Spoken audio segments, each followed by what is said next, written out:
premières branches qui vont être réalisées rapidement, c'est l'UC La Gare, c'est la gare La Madeleine, et puis, alors, celle qui paraît très très importante, c'est la gare les Hôpitaux de Chartres. Parce que là, on va desservir aussi toute une zone d'activité, la zone Poileau, vous voyez, les Novo Nordisk et tout ça, et ensuite, on va à la gare.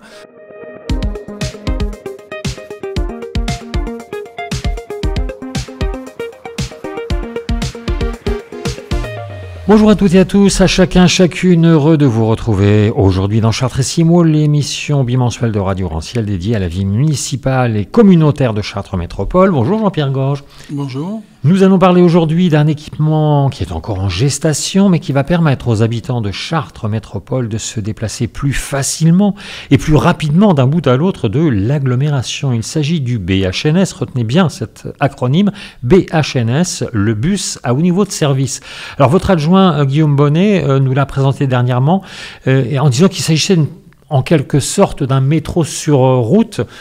Du coup, à quoi doit-on s'attendre ? La particularité du métro, c'est sur des rails, mais ça n'a pas d'horaire, quoi. C'est-à-dire, on sait qu'il y a une fréquence suffisamment élevée qu'il suffit d'attendre et puis on en verra un passer. Donc le BHNS, c'est un peu ça.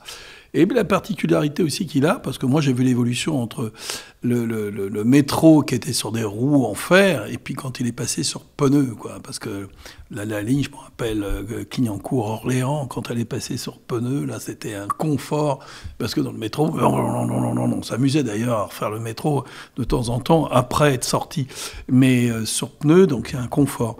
Et là, un BHNS, ça va être un peu ça, c'est-à-dire c'est sur pneus, c'est confortable. Et puis, il n'y a plus de problème de fréquence. Si vous savez que toutes les 8 minutes, par exemple, il y en a un qui passe, c'est quand même une tranquillité. Parce que quand vous ratez un bus, si le suivant est 1 ou 2 heures après, c'est compliqué. C'est aussi simple que ça, faire un parallélisme avec le métro. Fréquence de passage plus élevée, puis il y a une vitesse aussi plus performante. Non, c'est pas la vitesse. Vous voyez, hier, il y a eu un problème, il y a un accrochage là, de la porte Morard. Non, nous, on part du principe que si vous n'avez pas d'arrêt lié au feu, quand vous êtes à 30 à l'heure, la vitesse commerciale, elle est 18 km/h. 18 km/h, ça veut dire que vous traversez la zone urbaine vraiment très facilement. Non, il suffit d'enlever des obstacles. Voilà, donc c'est ça, c'est simple. Voilà. Non, ça va être. Il faut surtout pas donner ce signal. Ils vont pas rouler plus vite. Ah, ils vont pas rouler plus vite, mais en tout cas, on va se déplacer plus rapidement. C'est voilà, ça, grâce. La distance, le temps de trajet sera plus court, avec une vitesse moyenne plus élevée, mais moins de vitesse de pointe. Alors, Chartres Métropole prévoit d'installer une ligne à 3 branches, reliées entre elles par le cœur de ville. Là encore, on parlait du Colisée, du cœur de ville, etc. Quels seront les principaux points de desserte, en fait ? Alors, l'idée, c'est de faire une grande croix sur la zone urbaine. Alors, la croix, vous savez, c'est la Madeleine, l'UC, en passant par la gare. Et l'autre côté, c'est Mainvilliers plutôt les hôpitaux de Chartres. Voilà. Donc ça, vous faites une grande croix comme ça, vous ramassez 60-70% du trafic. Hein. Donc après, vous avez bien sûr d'autres lignes qui vont continuer d'exister, mais au fur et à mesure, ça pourra en faire tomber parce qu'on va être très performant sur la régularité. Hein. Donc, et puis la fréquence, ça va être très important. Donc on pourra en enlever quelques-unes qui n'ont plus de raison d'être. Donc alors, les premières branches qui vont être réalisées rapidement, c'est l'UC La Gare, c'est la gare La Madeleine, et puis, alors, celle qui paraît très très importante, c'est la gare les Hôpitaux de Chartres. Parce que là, on va desservir aussi toute une zone d'activité, la zone Poileau, vous voyez, les Novo Nordisk et tout ça. Et ensuite, on va à la gare où il y a des problèmes de stationnement aujourd'hui. Alors, ça peut en générer d'autres, parce que s'il y a ce petit confort-là, il y a peut-être des gens qui vont aller stationner à la gare pour pas être à l'hôpital, pour ne pas avoir à payer un parking à la gare, mais on va contrôler tout ça. Mais ça va vraiment résoudre beaucoup de problèmes, donner un service supplémentaire à beaucoup de personnes. Hein, vous voyez, s'il y a une fréquence importante entre la gare et puis les hôpitaux de Chartres, je vous garantis que cette ligne va être fréquentée. C'est un service qui est rendu à beaucoup de personnes, que ce soit des Chartrains ou des habitants de l'UC, etc. Ça crée aussi une identité communautaire. Bien sûr. Là, vous savez, quand les gens pourront quitter leur voiture, prendre ces transports en commun, c'est une autre convivialité. Alors d'ailleurs, l'UC, il y a des petites transformations à l'UC. Sur Chartres, on va commencer les transformations là bientôt. Là, à la fin du mois, ça va commencer. Il y a déjà eu des les arbres, de couper un certain nombre de choses. Et la ville de Mainvilliers aussi se prépare pour ça. Hein. Donc la mairie de Mainvilliers a bien compris, Madame Bontou œuvre pour qu'elle ait aussi sa ligne de BHNS qui ramène les gens sur Mainvilliers. D'ailleurs, entre parenthèses, les gens de Mainvilliers ont dû bien vérifier que le Colisée ne gênait pas du tout la ville de Mainvilliers. Et au contraire, c'est un sacré plus pour eux. Et puis alors le quartier de l'Épargne, là, c'est jackpot. Alors, tout au long du parcours, évidemment, vous allez procéder à des réaménagements urbains et paysagers. Bah oui, à chaque fois que c'est possible, quand on touche les choses, on paysage, on met bien sûr des passages de piétons supplémentaires, on plante partout. Si vous voulez, quand je disais récemment, quand on coupe un arbre, on en plante 3, on en plante beaucoup plus que 3, quoi. À chaque fois qu'on peut, on plante des arbres. Moi, je préfère les arbres aux pelouses. Les pelouses, c'est stupide, une pelouse, c'est beaucoup de travail, on n'a pas le droit d'aller dessus, ça sert à rien, il vaudrait mieux mettre du ciment peint en vert, vous voyez, donc ça ferait plaisir à quelques-uns d'ailleurs. Mais non, ce qu'il faut, c'est planter peut-être des petits arbustes, parce que quand vous mettez des petits arbres, faut pas mettre de trop grands arbres qui vont perturber après le sous-sol, surtout il y a des problématiques de ce type-là, mais il y a tout de suite une faune qui s'installe. Moi j'ai été surpris de voir des écureuils devant mon bureau. Vous voyez, dans le petit jardin qui a été fait là, au-dessus de la salle, salon Marceau, eh bien, les quelques arbres, ça mène des écureuils. Comme rapidement, mais rapidement, les animaux viennent, ils comprennent. Bon, les oiseaux, on voit bien, il y a plein de nichés là-dedans. Donc, c'est super. Donc, il faut multiplier tout ça. Alors qu'une pelouse, c'est stupide. Et ça coûte cher à l'entretien. Donc voilà, moi je préfère voir des gens un peu tailler des haies, vous voyez, un peu nettoyer un peu autour, comme ça, plutôt que passer des tondeuses bruyantes, polluantes, voilà, c'est une autre vie. Il y a pas certaines zones qui sont un peu comme des verrues sur le fréminois de notre cité chartraine, je pense notamment à la place Morard, subiront une opération de chirurgie esthétique et devenir des lieux où il fait... plutôt bon passer, se promener. Ah bah la Morard, ça va être chic. Ça va être chic. Ah oui, Morard, je pense que vous avez, l'espace piétonnier va s'élargir. Alors on va éteindre les feux tricolores bientôt, là, d'ici pas une quinzaine de jours. On va arrêter tout ça et on va commencer à la transformer parce que le chantier en face aussi se dégage. Donc le parking, là, on va fermer la rue de la Porte-Morard, la petite rue, on va la fermer. Hein. Là, on ne pourra plus sortir par là, donc ça va simplifier tout. Hein. Le parking va passer de l'autre côté et puis on dira toujours du parking, mais il sera de l'autre côté. On va élargir les espaces, vous allez voir, ça va être très, très avec sympa. une petite esplanade qui permettra de se reposer. Vous pourrez vous asseoir sur le bord, près de l'eau. Il y a un espèce de petit amphi là, au bord de l'eau. Donc ça va être très, très agréable. Donc les choses vont commencer bientôt, là. Et comme toujours, évidemment, vous avez travaillé sur la cohabitation bus, auto, vélo, piéton. Chacun aura évidemment des voies dédiées, etc. Ouais, on essaie de multiplier les voies dédiées. Vous voyez, on essaie de les préciser de plus en plus. Alors ça coûte un peu cher, hein, tout ça. Faites attention, parce qu'il y a des gens qui réclament beaucoup de choses, mais jamais ils se posent la question des coûts de tout ça. Mais les pistes Gold, quand même, ça a son effet. Hein.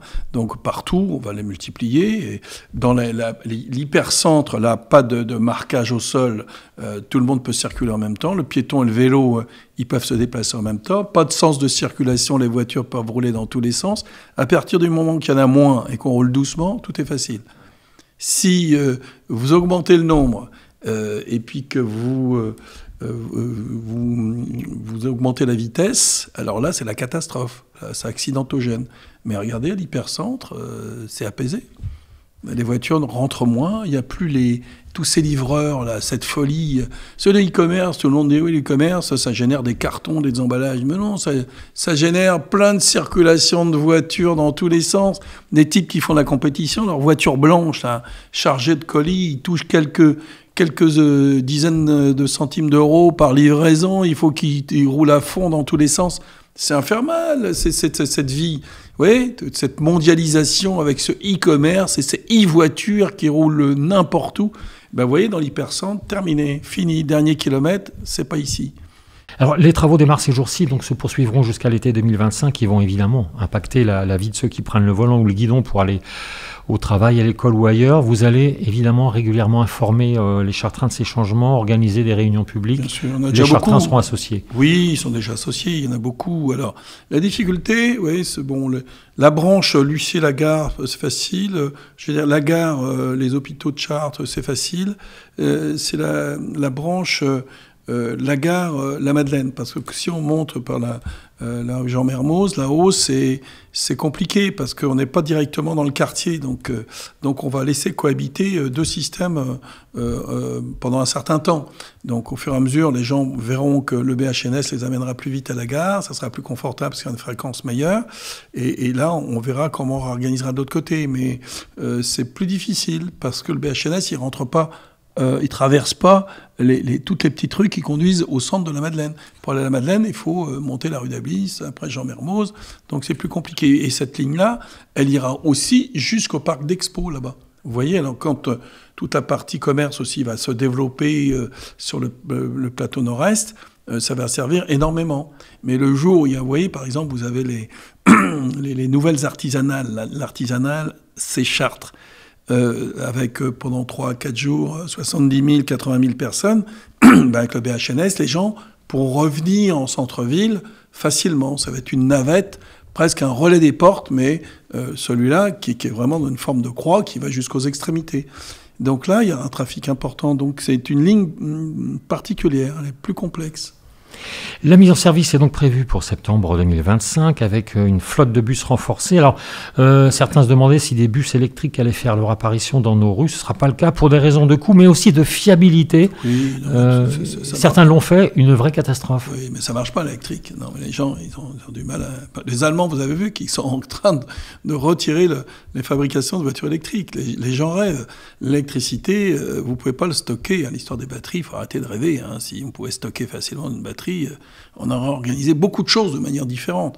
L'électricité, ça ne se déplace pas et ça ne se stocke pas. Au déplacement de l'électricité, vous perdez beaucoup en ligne. C'est l'effet Joule. Donc il y a des gens qui doivent se rappeler des petits calculs qu'ils faisaient quand ils étaient jeunes.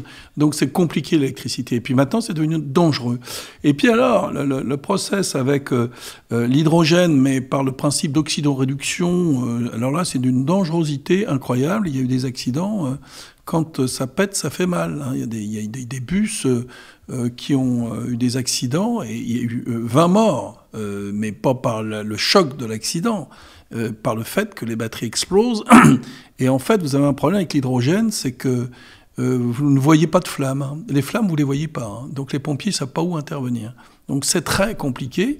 Bon, tous ceux qui ont commencé, ils sont un peu pour leurs frais. Moi, j'ai vu à Amiens, oui. Cas d'Amiens. Mais vous savez que sur un bus, quand vous mettez un bus, vous prenez un bus électrique, il faut 2 tonnes de batterie. Vous vous rendez compte, 2 tonnes. 2 tonnes, si vous prenez 50 kilos par personne, ça fait combien ça ? Ça fait 40 personnes que vous rajoutez. Donc c'est un des bus qui transporte 50, 60 personnes. Vous en rajoutez 40 pour le poids de la batterie. L'énergie que vous amenez, c'est rien que pour transporter la batterie. Ça n'a pas de sens. Moi, je vois, j'attends que les gens fassent leur processus d'expérience. L'électricité, c'est merveilleux pour plein de choses, mais pour certains usages, à mon avis, c'est pas encore prêt. Moi, j'attends, et on est en train de regarder sur la nouvelle flotte, qu'elle soit compatible. On va la prendre dans un mode classique, là, mais avec possibilité de faire à un moment donné des échanges standards avec des moteurs plutôt hydrogène thermique. Parce que les moteurs thermiques à l'hydrogène arrivent. Donc c'est toujours système à explosion, mais la résultante, c'est H2O. Donc voilà, ça c'est propre. Donc si on arrive à voir ça, je prends tout de suite. Merci Jean-Pierre Gauche. Merci chers auditeurs et auditrices de votre fidélité. Vous pourrez réécouter cette émission en podcast sur notre site www.radiogranciel.fr. On se retrouve dans 15 jours. D'ici là, portez-vous bien.